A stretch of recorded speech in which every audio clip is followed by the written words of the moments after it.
Hey guys, Alex here with TFL, and this right here is Honda's new CR-V hybrid racer. And we're going to talk about what this means and why Honda built it, and go through some of the specs and details on it. But first, let's get it out on the racetrack, because that's what it's all about.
Alright, so I'm here with James, and James was not only the driver that took me around the track in this hybrid racer, but also part of the engineering team that put this together. Just kind of tell me a little bit about this. I guess it's powered by IndyCar powertrain, right? 2.2 liter V6, is that correct? Yep, so it uses the current IndyCar twin-turbo V6 with the addition of an experimental hybrid system added onto it. What's kind of sitting on top here? Sure, so sitting on top is 3 sets of supercapacitors. The difference between a supercapacitor and like a standard battery system on every EV car on the road. Sure, so what batteries are really good at is storing energy and deploying it over time. Supercapacitors they can charge and they can discharge extremely rapidly.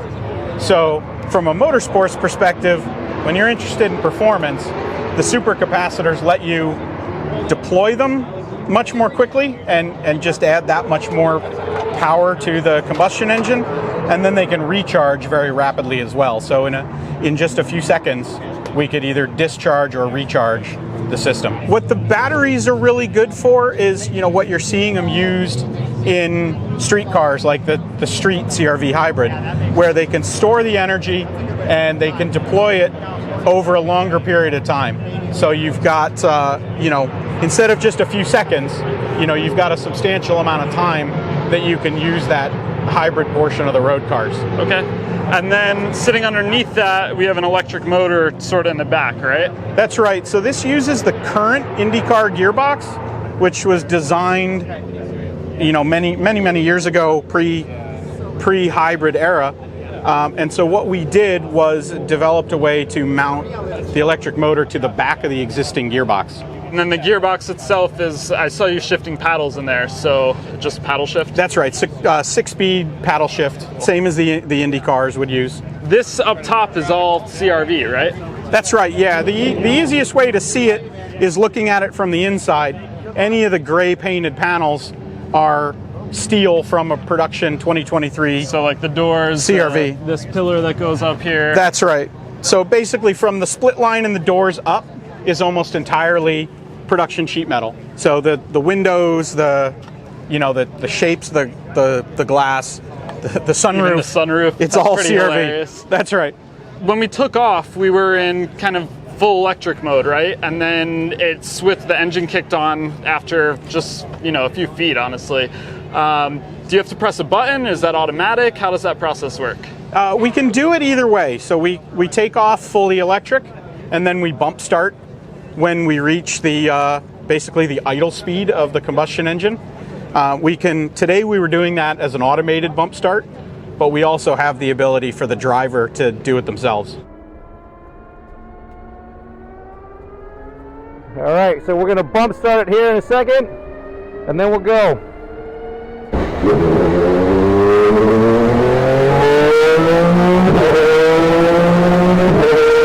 Why did Honda build this? What's the reasoning for this? Well, really for two reasons.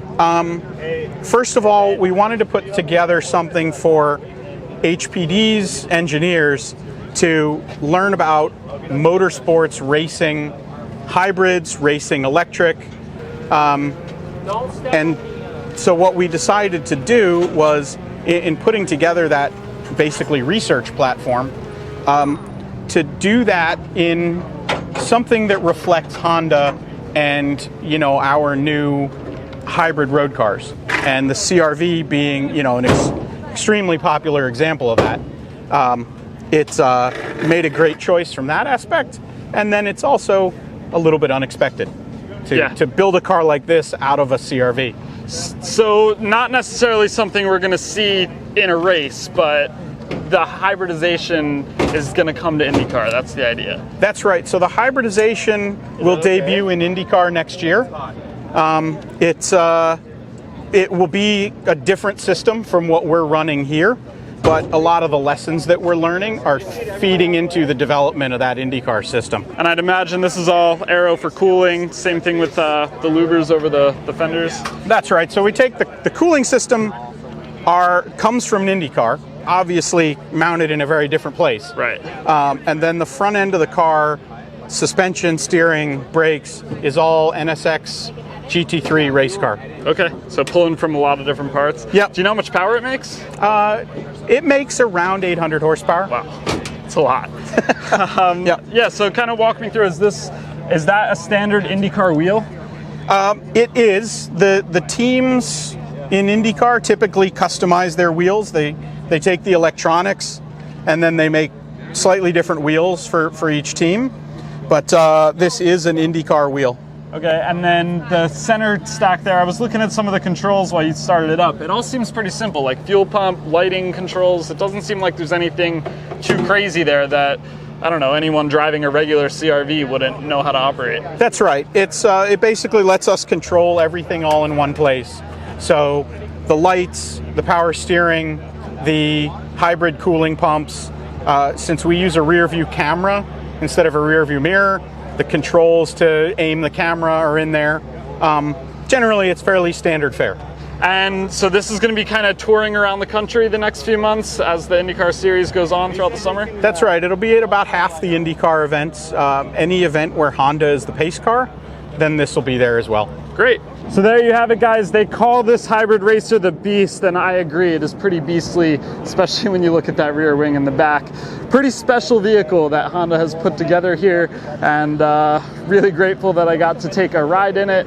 One thing I didn't mention is the livery, which I think is really sweet. It kind of has this blue to red fade on it, which is supposed to represent both electrification and internal combustion, which I think is cool, and they have a bunch of Easter eggs in here too.